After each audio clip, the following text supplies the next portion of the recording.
Hey guys, welcome to the Family Fudge and welcome back to Bunches of Lunches. This week I'm going to be making lots of tasty sandwiches. I'll be using some new lunch boxes, and by popular request I'm also including a special Harry Potter themed lunch that is so easy anyone could make it. Now you guys, before we get started, don't forget to give this video a big thumbs up and hit that red subscribe button if you're new. And now let's get on to the lunches. Okay guys, this week I'm kicking things off with a lunch idea that has been requested for a long time, and that would be a Harry Potter lunch. Now you guys probably know I am a huge Harry Potter fan. Now actually I was planning on making this lunch last week for Mackenzie's birthday week of lunches, and if you haven't seen that video I'll go ahead and link it down below so you can check it out. But the reason I ended up not making it last week is because I was waiting for this. Check it out you guys, this is the unofficial Harry Potter cookbook. Now I found this on Amazon, hashtag not sponsored, and if you are a true Harry Potter fan and you love cooking, this is such a fun book. If you'd like to see me make more Harry Potter themed lunches or recipes in the future, let me know in the comments down below. So now back to today's lunch. Now for this lunch I actually started by making the special treat last night just so it would have enough time to set up. For this special treat I only needed one ingredient, which is chocolate, and to make it even easier I went ahead and picked up some of these Wilton candy melts instead of just regular chocolate. So now all I had to do was add these little chocolate pieces to a microwave safe bowl, and once it was nice and smooth it was time to add this chocolate to this really fun frog shaped silicone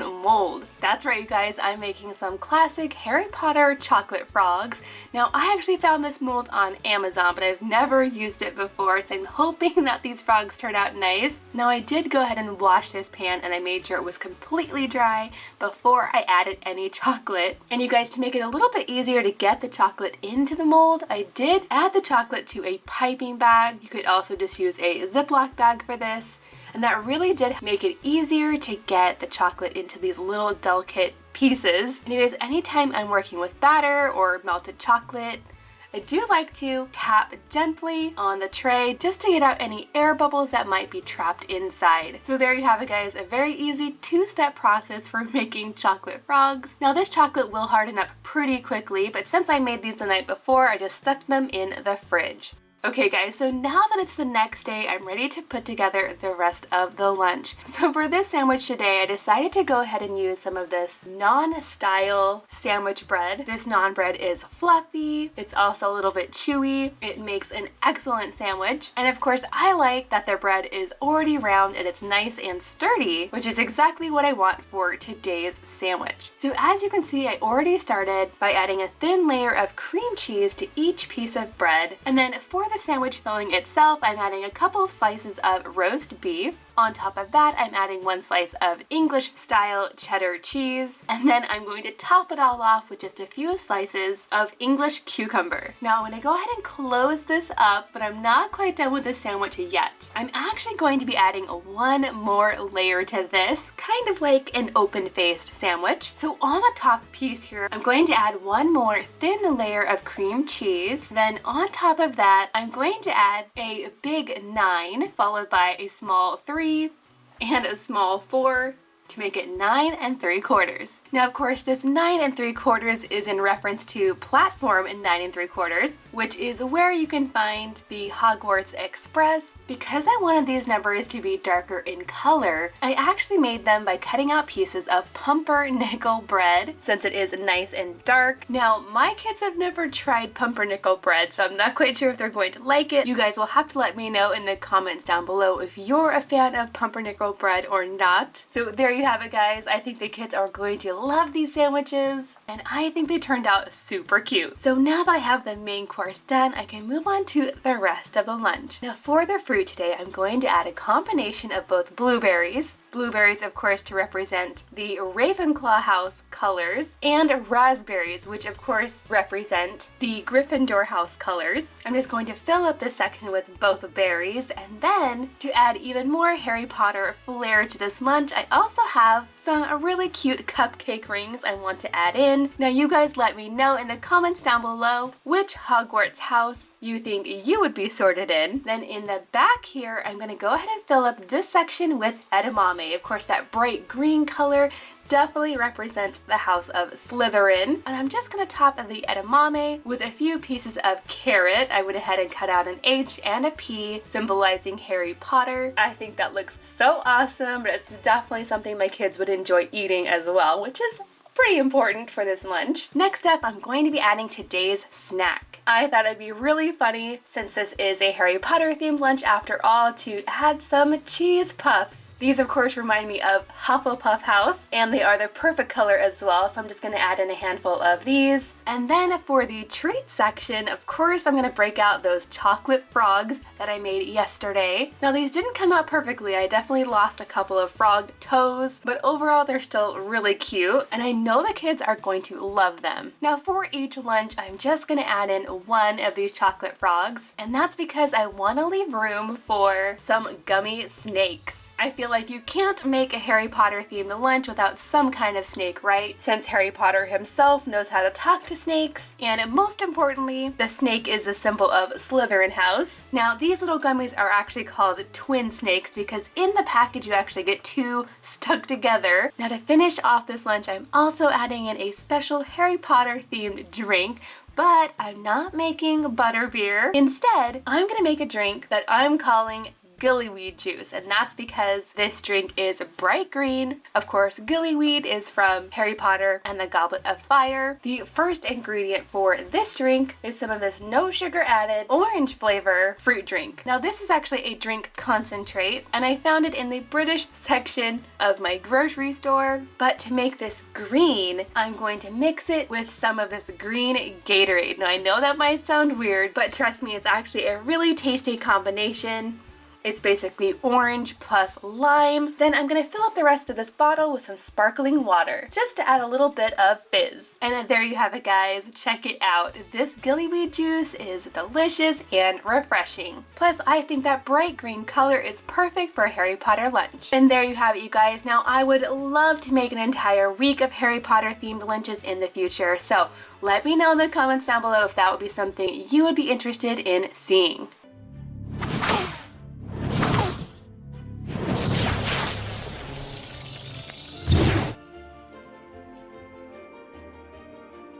What'd you think of the Harry Potter lunch? It was good. My favorite was the gummies, but my least favorite was the pumpernickel bread. You didn't like it either, Kenzie? No, I liked the rest of the sandwich. My favorite was the gillyweed juice. Good morning, guys, and happy Tuesday. For today's lunch, I'm going to be making a trio of a super tasty peanut butter sandwiches. Honestly, these aren't going to be just your regular PB&J sandwiches. I have something a little bit more interesting in mind. My plan is to make 3 different sandwiches, and then each kid could get a third of each of the sandwiches. I hope that makes sense. For the first sandwich, I'm going to be combining peanut butter and Nutella, or Nutella, however you like to pronounce it. For the second sandwich, I'm sticking with good old peanut butter and strawberry jam. And then for the last sandwich, I'm using peanut butter with some marshmallow fluff. So this one's gonna be more of a fluffernutter sandwich. Now, of course, these sandwiches would be delicious just as they are, but my kids really enjoyed that grilled peanut butter and banana sandwich I made last week. So I'm gonna go ahead and add these to my sandwich press as well. Not for too long, I don't want these to be super dark, just a little bit crispy. So now I'm gonna go ahead and remove these, and I wanna let them cool down before I cut into them.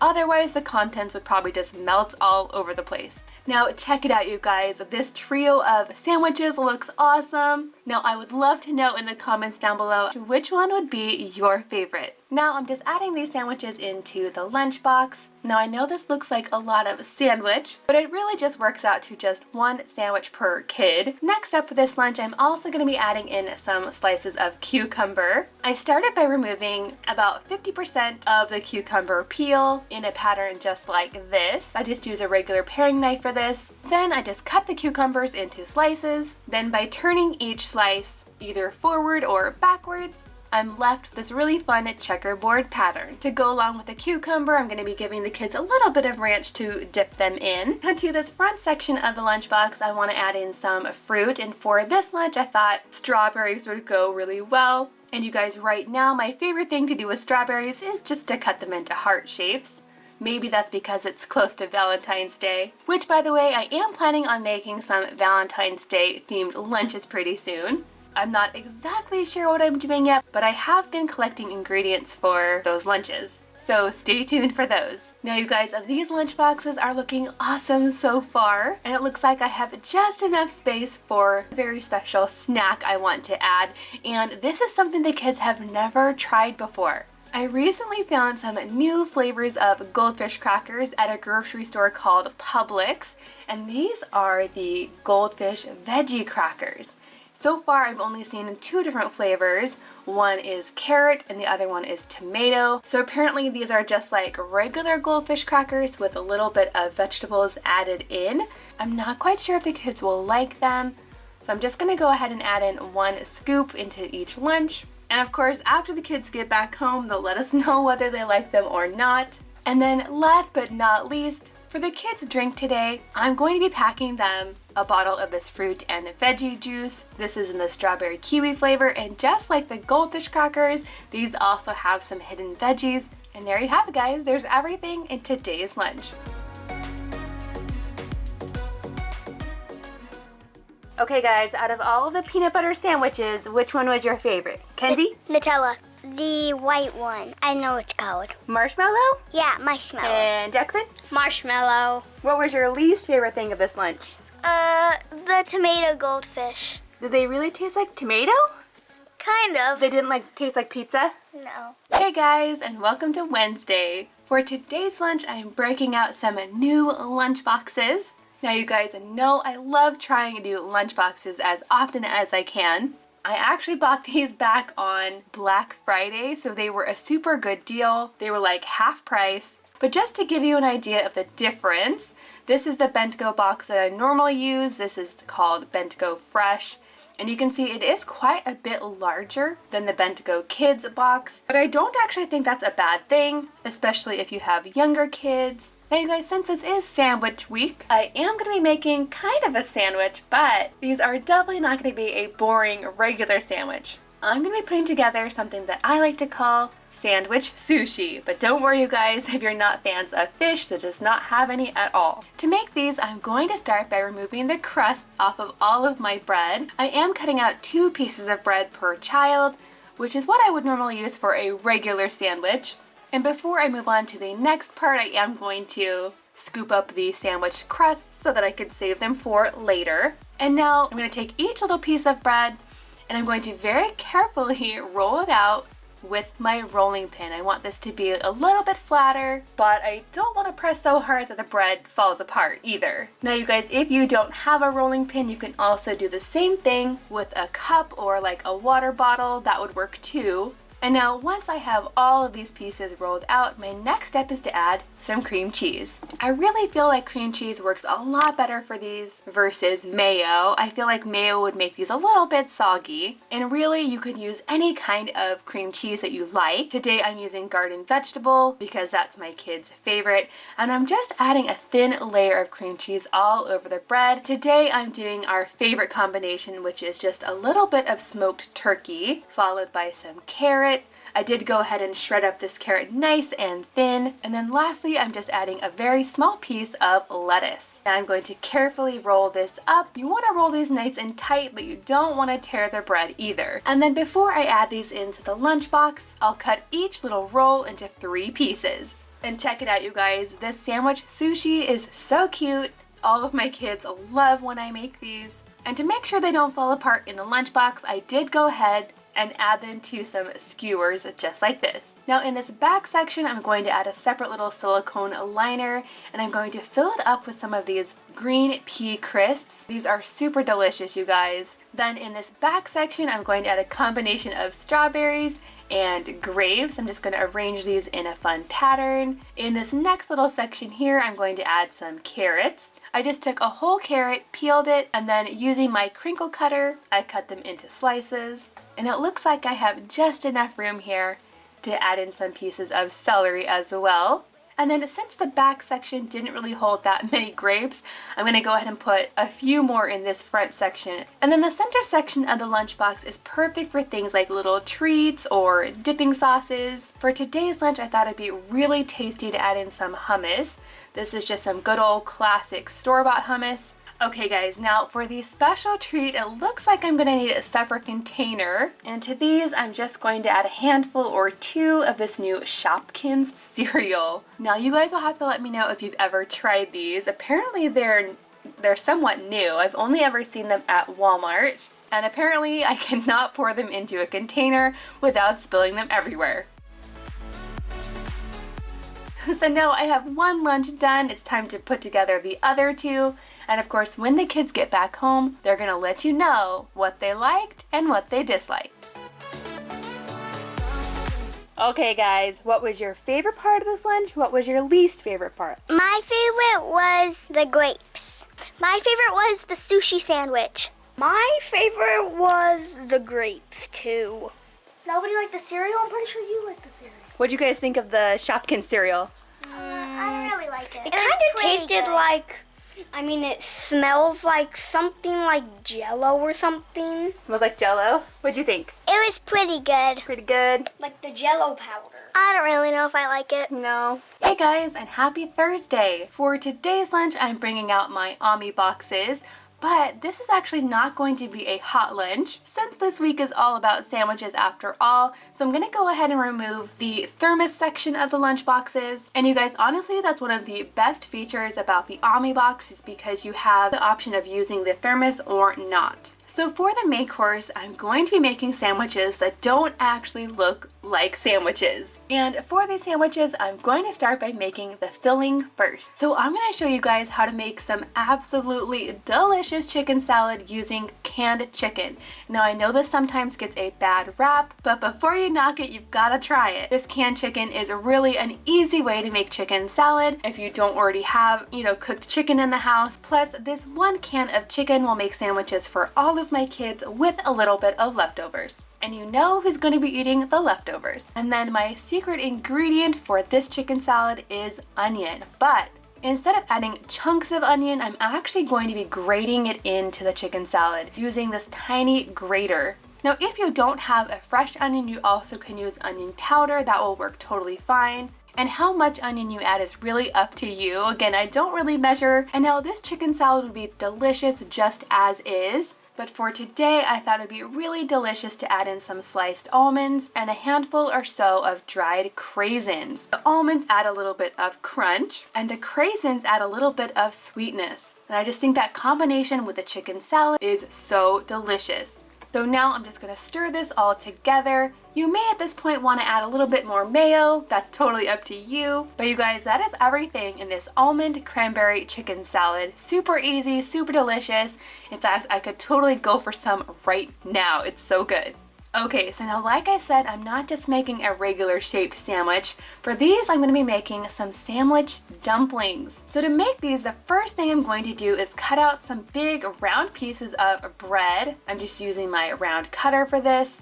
And of course, I do like to save the bread crusts, so don't worry about that. I don't just waste them. And now once I have all of my rounds cut out, I'm going to get out my little dumpling maker. Now this makes folding the dumplings really easy, but honestly you could make these dumplings without it. But what I'm going to do is take my little round of bread, place it in my little dumpling maker, and then I'm going to very carefully push down on the center of the bread a bit. This is just going to give us more space so we can fill as much chicken salad in here as we can. I do want to have a good amount of filling in here, but if you put too much, it'll just leak out. So I'd say I added about a teaspoon and a half. So now I'm just going to squeeze this until the edges are crimped together. And check it out, you guys, a chicken salad dumpling sandwich. Super cute, my kids love these, and it's something that's just a little bit more interesting than your regular sandwich. So now to dress up this lunchbox, I'm going to start by taking a cupcake liner. I used to use these all the time when making lunches. I'm just gonna go ahead and flatten it out and add it to the bottom of the lunchbox. Now I can just place these little dumplings right on top, and I think they look super cute. Now in this back section here, I'm going to be adding in just some slices of apple. These are some really delicious Gala apples. They are super sweet and crisp. I like to slice them up and add a little bit of lemon juice to them so that they don't turn brown. And then right next to the apples, I'm also going to place just a tablespoon or so of peanut butter so that the kids can dip their apples right in there. Such a tasty combination. And of course, if you don't want to use peanut butter, you could also use nut-free butters. That would work too. Now in this red section of the lunchbox, I'm going to add in some celery sticks. Those also would be delicious dipped in the peanut butter as well. And then in this back section here, I'm going to go ahead and fill this up completely with some veggie straws. And these ones are my kids' favorite. These have a little bit of ranch flavoring to them, and they are super delicious. And then you guys, last but not least, I'm also including one little treat for today's lunch. This is a strawberry yogurt muffin, and one of these little muffins fit perfectly in this little Lego container, just like this. I just love the way this turned out, and I know the kids will love it too. Alright guys, what'd you think? I love the chicken salad. I really liked the muffin. Oh, the strawberry yogurt muffin? Mm-hmm. And Jackson? My favorite part was the apples. Ooh, did you dip them in the peanut butter? Mm-hmm. Hey guys, and happy Friday! So for today's sandwich lunch, I'm going with a little bit of a football theme since this weekend is the Super Bowl after all. Now you guys will have to let me know in the comments down below if you're watching the Super Bowl, who are you rooting for? Now of course I'm rooting for the 49ers since I grew up in the Bay Area. The 49ers were totally my team. So for this lunch, instead of using regular bread, I thought I would switch it up and use this wheat and honey bread instead. And that's basically because I want the sandwich to look like a football. So since I can get two little football shapes out of one piece of bread, I'm actually just going to give each kid half a sandwich today, and that's totally fine. Once I put that with everything else in the lunch, it should be enough. So to these little football shaped pieces of bread, I'm just going to add a little bit of mayo. I'll go ahead and spread that out. Next, I'm going to add some slices of salami and cheddar cheese. Now I'm going to top this with just a little bit of lettuce, and then I can close these up. Now on the top of the sandwich, I do have a few more things I want to add. I'm just taking some pieces of white cheddar, and I'm going to try to make the top of these look like footballs using little pieces of cheese. Now I know that real footballs don't technically look like this, but it's pretty close. So now I'm going to go ahead and add these into the lunch boxes, and just to make sure that these sandwiches don't fall apart, I'm just going to add one little sandwich pick down inside, just like this. Now up in the top section, I'm going to add a little container of ranch dressing, which will go really well with some sugar snap peas and carrots. Then I'm going to take these really cute little football rings. These are cupcake rings actually. And I'm just going to stick them down inside some mandarin oranges. And for right now, I'm going to keep this little section empty. I have a treat that I want to add in there later, but first, I'm going to be adding a snack to this separate container. I thought with the Super Bowl theme, some chips and bean dip would be perfect. I've just added a little bit of bean dip to the small section of this container, and I'm going to top it with a little bit of cheese. So I'm sure you've heard of a 7-layer bean dip. Well, today I'm just doing a 2-layer one. And to go along with the bean dip, I'm also going to be adding in some of these Tostitos scoops. These are the multi-grain ones, so they're a little bit darker, but they are in the perfect shape for scooping up the dip, and I know the kids will love them. And now, last but not least, I'm also adding in a very, very simple but cute football-shaped treat. Now, you guys, these treats are definitely going to be semi-homemade, and that's because I'm starting with some store-bought cupcakes. Now these are the tasty cakes, and I picked out these ones because they don't already have a squiggle of white frosting across the top. They're just plain. So to make these kind of look like footballs, I'm just going to take a little bit of white frosting, and the idea is to draw some football laces right on top. And you guys, I'm totally not worrying about these being perfect. I'm just throwing these together quickly so we can get out the door, plus my kids really won't care. And there you have it, guys, a super cute but super easy football themed lunch. Alright guys, what'd you think of the football lunch? Really good. My favorite part was the football sandwich. My favorite part was the football cupcake. And Kenzie? My favorite was the football sandwich. Yeah. Now you guys, don't forget to give this video a big thumbs up if you liked it, and if you're not already, make sure to subscribe, because on this channel I share lots and lots of lunch recipes every week. Thank you guys so much for watching, and I'll see you in tomorrow's video.